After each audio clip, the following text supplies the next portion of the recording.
अस्सलामु अलैकुम वरहमतुल्लाहि वबरकातुह। नाज़रीन किराम,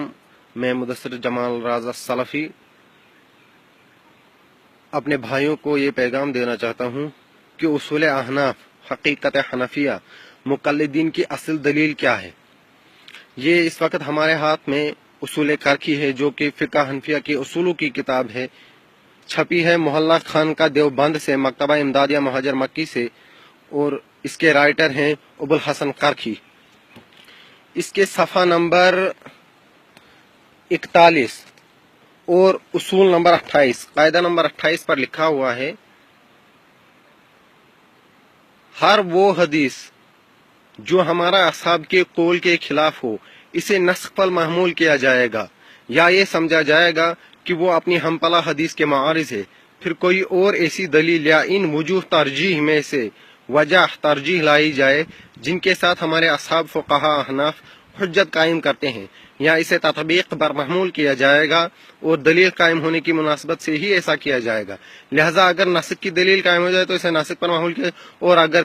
और अगर दलील किसी और पर कायम हो जाए तो हम इसकी तरफ रुजू करेंगे। गोया कि फ़िक़्ह हनफिया अपने इमाम के कौल को किसी भी हाल में छोड़ने के लिए तैयार नहीं है, बल्कि हदीस रसूल सल्लल्लाहु अलैहि वसल्लम को छोड़ने के लिए तैयार है, लेकिन अपने इमाम के कौल फ़ेल को छोड़ने के लिए हरगिज़ तैयार नहीं। बल्कि अगर दलील भी कायम हो जाए तो ये किसी और दलील की तरफ रुजू करेंगे, अपने इमाम के कौल फ़ेल को कभी नहीं छोड़ेंगे, बल्कि रसूलुल्लाह सल्लल्लाहु अलैहि वसल्लम के कौल फेर को छोड़ देंगे। इसके पीछे सफ़ा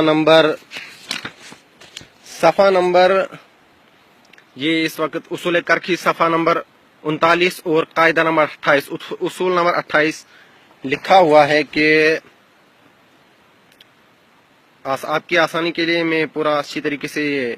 कैमरा में कैच करूंगा कि हर वो आयत, ऊपर अरबी भी रखिए, आप खुद पढ़ लीजिएगा, हर वो आयत जो हमारे असहाब के कौल के खिलाफ हो, जरा गौर से और ध्यान से पढ़िए और सुनिएगा, हर वो आयत जो हमारे असहाब के कौल के खिलाफ हो तो इसके बारे में समझा जाएगा कि वो मनसूख है, नऊज़ु बिल्लाह मिन ज़ालिक, या किसी और दलील को इस पर तरजीह हासिल है, और बेहतर यह है कि इसमें ऐसी तावील की जाए कि इस आयत और हमारे असहाब के कौल में मुवाफ़क़त पैदा हो जाए। इन्ना लिल्लाहि व इन्ना इलैहि राजिऊन। गोया कि ये लोग कुरान और हदीस को छोड़ने के लिए तैयार है, लेकिन अपने मज़ऊमा इमाम की तक़लीद को छोड़ने के लिए, उसके कौल व फ़ेल को छोड़ने के लिए हरगिज़ ये लोग तैयार नहीं, बल्कि इन्होंने कुरान और हदीस का साफ इनकार कर दिया। लेकिन